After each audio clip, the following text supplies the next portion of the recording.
जय हिंद प्यारे दोस्तों। मैं सागर चौहान अपने यूट्यूब चैनल एग्जाम नगर ऑफिशियल में आप सभी दोस्तों का हार्दिक स्वागत करता हूं। तो दोस्तों, ये मैथ्स का प्रैक्टिस सेट, आज का प्रैक्टिस सेट नंबर है 25। तो जो प्रैक्टिस सेट है आपका शाम के 6 बजे डेली होता है, तो शाम के 6 बजे डेली जुड़ना ना भूलिए। तो यहाँ पर जो बेहतरीन स्लाइड आपकी तैयार की गई है, क्वेश्चन का पैटर्न देखिए। ठीक है, देखते हैं आज कितने शानदार क्वेश्चन है और आप इनमें से कितने क्वेश्चनों का आंसर ठीक कर सकते हो। तो यहाँ पर पहला क्वेश्चन लेते हैं। तो पहला क्वेश्चन हो जाएगा हमारा, देखिए, 80 लीटर दूध के मिश्रण में 60% दूध है। मिश्रण में कितना दूध और मिलाया जाए कि दूध की मात्रा 80% हो जाए। देखिए, एसएससी सीजीएल के एग्जाम में पूछा गया क्वेश्चन है, अच्छे लेवल का क्वेश्चन है। तो इसका आपको एक जो है एलिगेशन मेथड में आपको बताऊंगा, उससे आप इसको इजीली कर पाएंगे। देखिए, जो मिश्रण में पहले 80 लीटर का मिश्रण है टोटल, इसमें जो हमारा जो मिल्क का पहले से ही रेशो है वो कितना है, 60% है। देखिए, बाहर से जो मिश्रण मिलाया जाता है, बाहर से मिलाया गया मिश्रण, यानी बाहर से हमें क्या मिला रही है, दूध मिला रहे हैं। देखिए क्वेश्चन में बाहर से मिलाया, क्या मिला है भाई, देखिए कितना दूध मिलाना है। तो जो बाहर से मिलाया जाता है दूध, कुछ भी वस्तु होगी, वो आपको 100% माननी है। ठीक है, ये आपको 100% माननी है। देखिए, दूध की मात्रा कितनी हो जाए कि मिश्रण में 80% मिक्सचर हो जाए, तो इसको लिख दीजिए बीच में, 80% हो गया। अब देखिए एलिगेशन लगा दीजिए यहाँ पर इस तरीके से। देखिए, 100 में से 80 माइनस करेंगे तो आ जाएगा 20% आ गया, और 80 में से 60 माइनस करेंगे आ जाएगा 20%। देखिए, इनका रेशो ले लीजिए, 20% से 20% कैंसिल हो जाएगा, रेशो जो आ जाएगा आपका 1:1 आ जाएगा। ठीक है, 1:1 आ गया। अब देखिए, जो यहाँ पर ये 1 रेशो है, ये वाला 1 यूनिट है। देखिए, ये पूरे मिक्सचर की वैल्यू होती है आपकी। तो 1 यूनिट के बराबर आपका क्या हो जाएगा, यहाँ पर 80 लीटर दिया गया क्वेश्चन में। ठीक है, 80 लीटर हो गया। तो यहाँ पर देखिए, बाहर से मिलाया हुआ देखना है हमें, तो यहाँ पर 1 यूनिट की वैल्यू कितनी हो जाएगी, 80 लीटर दूध मिलाया जाना है बाहर से। ठीक है, तो यहाँ पर देखिए ऑप्शन डी एकदम सही जवाब हो जाएगा। अगला क्वेश्चन देखिए। अगला क्वेश्चन है, किसी व्यक्ति ने कोई निश्चित राशि उधार ली और पहले वर्ष के अंत में 4,000 रुपये तथा दूसरे वर्ष के अंत में 7,700 का भुगतान करके इसे चुकाने के लिए तैयार हुआ। यदि वार्षिक रूप से चक्रवृद्धि होने वाले ब्याज पर 10% वार्षिक रेट होगी, तो उधार ली गई राशि क्या हो जाएगी। देखिए, यहाँ पर आपसे प्रिंसिपल पूछ लिया क्वेश्चन में। देखिए, करने का जो तरीका होगा इसका क्या होगा, बहुत ही आसान तरीका बताऊंगा आपको। देखिए, यहाँ पर रेट देखिए आपको कितना दिया है, 10% दिया है। इस फ्रैक्शन में आप इसको कर लीजिए। 10% का फ्रैक्शन होता है 1/10। देखिए, अब ये क्वेश्चन बहुत ही आसानी से आप कर पाओगे। एक फॉर्मूला आपको पता होना चाहिए, चक्रवृद्धि ब्याज में अमाउंट बराबर होता है आपका प्रिंसिपल प्लस के CI। ठीक है, यानी चक्रवृद्धि ब्याज। अब देखिए, यहाँ पर A बराबर P प्लस SI हो गया, CI होगा। ठीक है, यहाँ पर अमाउंट बराबर जो होगा मूलधन प्लस के चक्रवृद्धि ब्याज हो जाएगा। हिंदी वाले बच्चों को आप आसानी से समझ पाएंगे। अब देखिए, हमें क्या चाहिए, यहाँ पर देखिए पहले वर्ष के अंत में 4,000 रुपये उसको जो है ब्याज प्राप्त हो रहा है। कितना हो रहा है, 4,000 रुपये का ब्याज प्राप्त हो रहा है। अब जब हम इसमें से अमाउंट में से यदि हम अमाउंट ले, देखिए अमाउंट हमें नहीं पता कि हमारा मूलधन कितना, मूलधन हमारा हो गया P।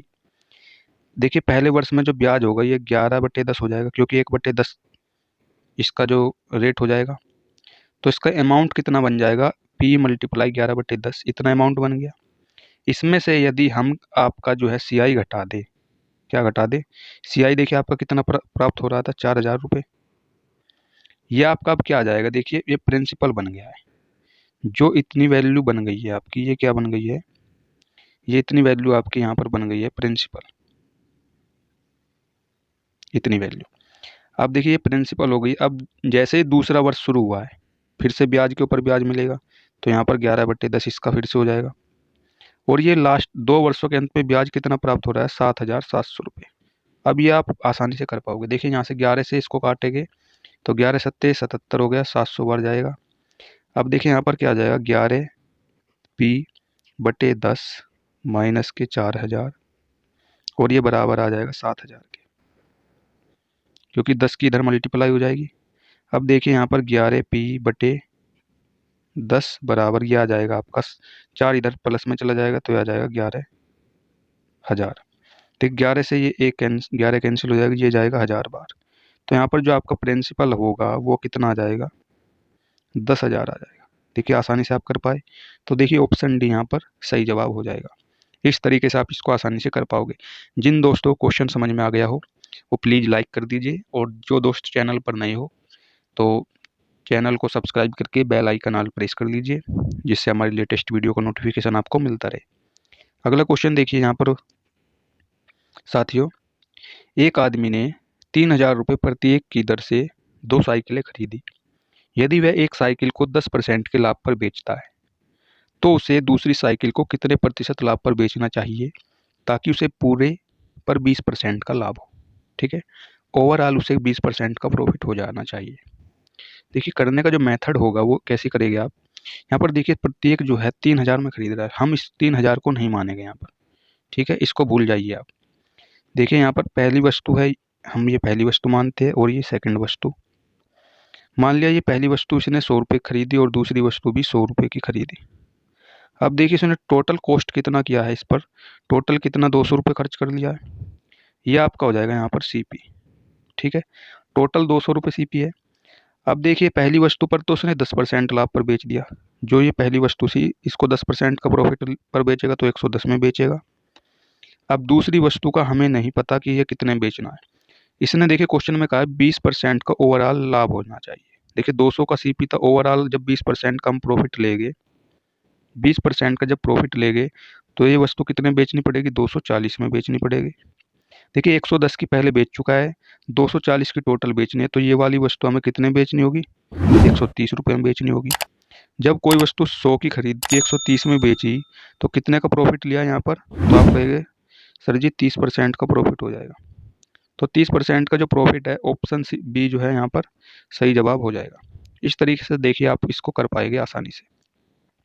अगला क्वेश्चन देखिए, जैसे यहाँ क्वेश्चन है ए का 20% बराबर बी, तो 20 का B% समान होगा ए का। देखिए क्वेश्चन आपको छोटा जरूर लग रहा होगा, थोड़ा घुमा कर पूछ लिया गया है। ठीक है, इस टाइप से देखिए आपसे क्वेश्चन जो है छोटा पूछेगा, लेकिन उसकी लैंग्वेज जरा सी भी घुमा दी ना तो आप लटक जाओगे वहीं पर। तो आपको नहीं लटकना है दोस्त। कैसे करना है, देखिए यहाँ पर ए का 20%, ए का 20% कितना होता है, फ्रैक्शन में 1/5 हो गया, और ये किसके बराबर है यहाँ पर, बी के। अब देखिए ए का 1/5 ये बी के बराबर हो गया। हम यहाँ पर ए की वैल्यू निकालेंगे तो आ जाएगा 5b। अब इसको ऐसे ही रहने दीजिए, इसको इक्वेशन मान लीजिए यहाँ पर। देखिए दूसरी कंडीशन क्या है, 20 का B% समान होगा किसके। देखिए पहले यहाँ पर क्या करिए, क्वेश्चन के हिसाब से 20 का B% यानी B/100, ये जो है ए का किसके परसेंट के बराबर होगा। अब देखिए 20 पंजे कितना हो गया, 100, ये कितना आ गया, B/5 आ गया यहाँ पर। अब देखिए ये B/5 है, ये ए का कितने प्रतिशत है। देखिए ए का पूछा है, देखिए प्रतिशत निकालने का तरीका हमारा क्या होता है, ये जो B/5 है ये ए का, देखिए ए का पूछा है तो ए किसके बराबर है, 5b के बराबर है, तो बटे में क्या हो जाएगा 5b, और मल्टीप्लाई करिए आप 100 से, तो ये क्या आ जाएगा यहाँ पर B/25 b और मल्टीप्लाई 100। 25 से 100 जाएगा 4 बार, और b से b कैंसिल हो जाएगा यहाँ पर। तो ये देखिए यहाँ पर कितना आ गया, ये परसेंटेज में 4% आ गया। तो देखिए ऑप्शन सी यहाँ पर ऐसे सही हो जाएगा। इस तरीके से क्वेश्चन करना है, ठीक है, वरना आप इसमें फंस सकते हो। अगला क्वेश्चन देखिए, एक राशि पर 10 वर्ष का साधारण ब्याज 3130 रुपये है। यदि 5 वर्ष बाद मूलधन जो है 5 गुना हो जाता है तो 10 वर्ष के बाद कुल कितना ब्याज आपको प्राप्त होगा।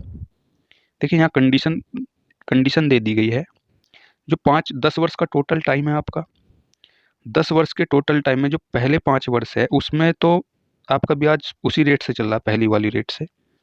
लेकिन जो जैसे ही अगले 5 वर्ष आए उसमें रेट भी वही है, लेकिन यहाँ पर जो मूलधन है आपका, प्रिंसिपल है, वो आपका 5 गुना हो जाता है। तब ब्याज बताइए कितना हो जाएगा। तो यहाँ पर करना किस तरीके से होगा आपको, देखिए आपको पता है कि भाई मूलधन भी हमें नहीं पता है और ना ही हमें रेट पता है। तो मूलधन मल्टीप्लाई रेट, टाइम तो पता है, टाइम कितना है 10 वर्ष, और आपको लिखना है बटे में 100। ये किसके बराबर हो जाएगा यहाँ पर, 3130 के बराबर हो जाएगा।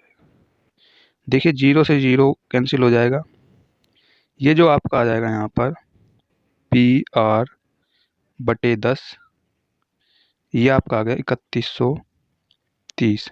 इसको आप मान लीजिए यहाँ पर इक्वेशन मान लीजिए, ठीक है। अगली कंडीशन देखें, यहाँ पर टोटल SI निकाल लीजिए आप। सिंपल इंटरेस्ट जो होगा आपका वो कितना हो जाएगा यहाँ पर। देखिए सिंपल इंटरेस्ट यानी SI जो निकालेंगे टोटल, साधारण ब्याज ही पूछ रहा है क्वेश्चन में। देखिए पहले 5 वर्ष तो क्या रहा होगा, P/R, पहले 5 वर्ष का निकाल लेंगे हम ब्याज बटे 100। अगले 5 वर्ष में क्या हो गया, जो ये आपका मूलधन था ये 5 गुना हो गया। देखिए क्वेश्चन में कहा 5 वर्ष बाद जो मूलधन है 5 गुना हो जाता है। तो यहाँ पर हो जाएगा मूलधन 5 × P, रेट वही है आपका, और टाइम अगले 5 वर्ष, और बटे के 100। अब देखिए ये कितना होगा, 5 PR और ये 25 PR हो जाएगा।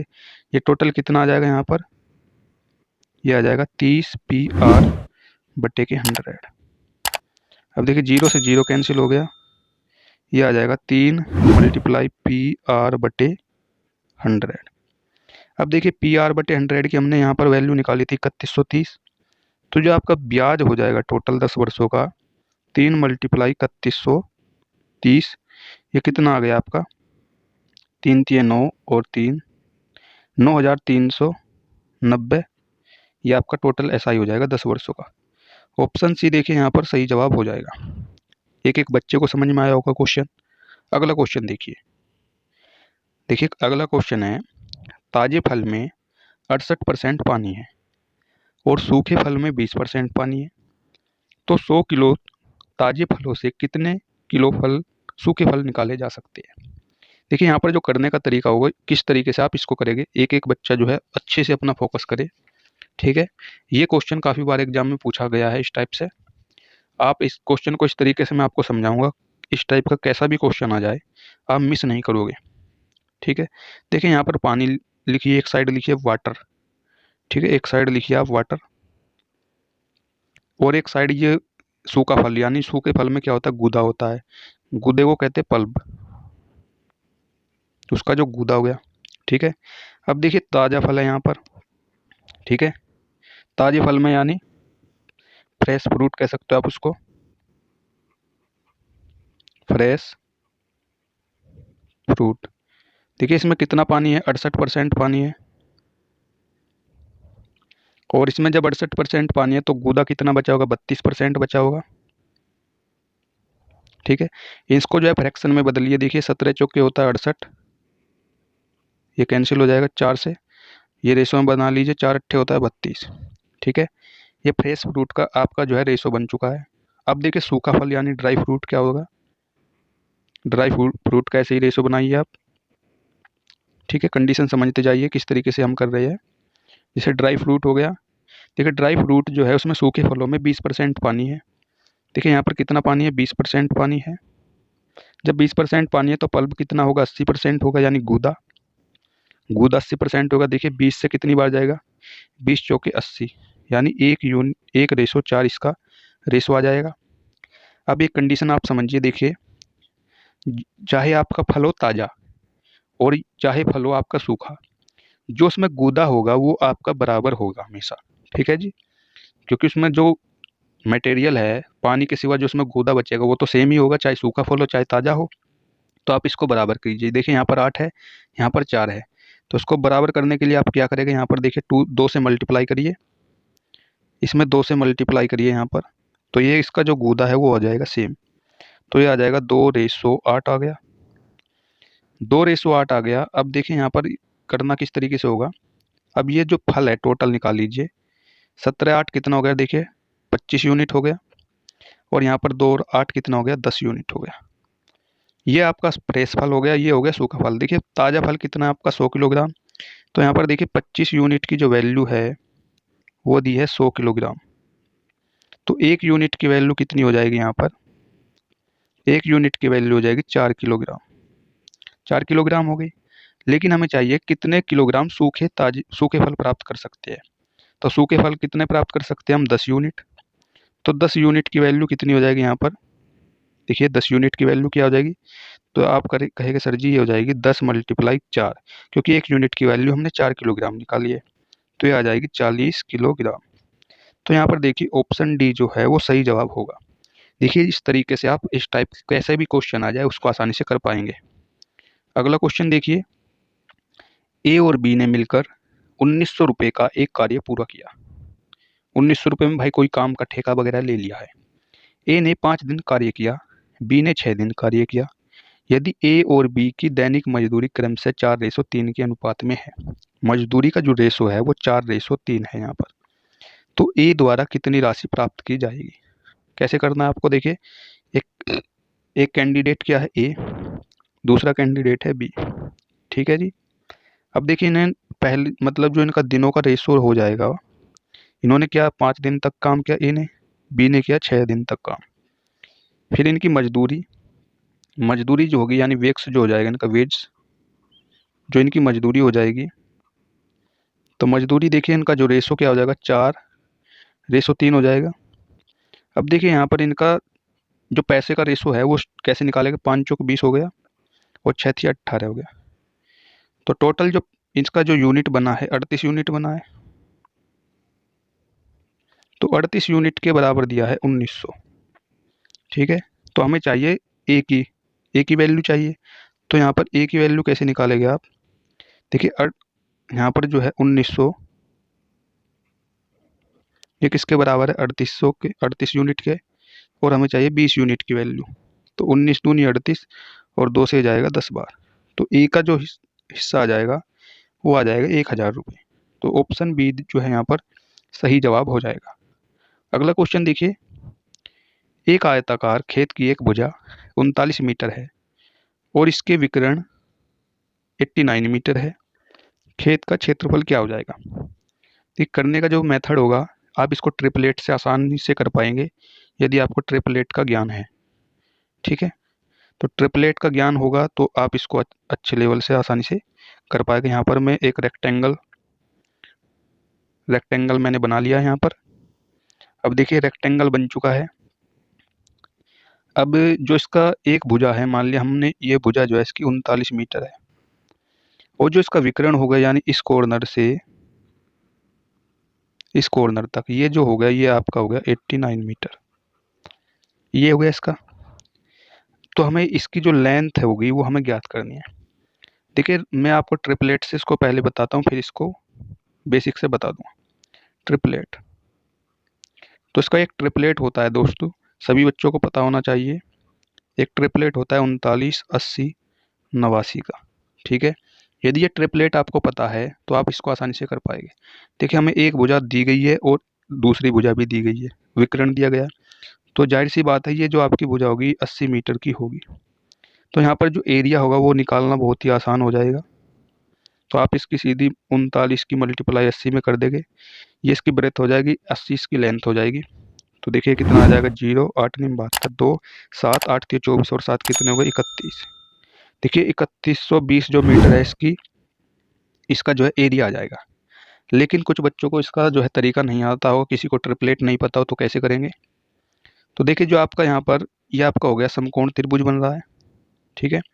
तो यहाँ पर जो इसका एल स्क्वायर निकालने का तरीका होगा, एल स्क्वायर बराबर होता है देखिए विकर्ण यानी 89, इसका आप स्क्वायर करिए और माइनस के 39 का स्क्वायर, इससे आप इसको इजीली कर पाएंगे। 89 का स्क्वायर करेंगे तो देखिए 9 9 81 8 और 8 9 72 दूनी 144, 144 और 8 कितने हो गए 52, तो 52 का 2 और 15 8 8 64 और 64 और 15 कितने हो गए यहाँ पर 79 79 हो गए। तो 79 21 ये आ गया, इसका वर्ग निकल के आ गया। 39 का वर्ग करेंगे हम तो कितना आ जाएगा 9 9 81 का 1 8 3 27 दूनी 54 54 8 कितने हो गए 62 के 2 6 3 3 9 9 6 15, तो आ गया 1521।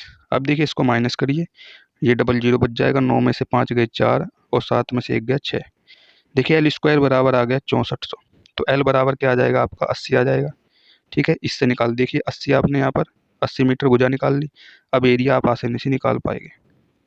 एरिया निकालने का जो तरीका होगा 80 इसकी लेंथ हो गई और ब्रेथ हो जाएगी 39, ये आपका आ जाएगा 3120 मीटर स्क्वायर, ठीक है। ये मीटर स्क्वायर हो जाएगा, ऑप्शन सी यहाँ पर सही हो जाएगा।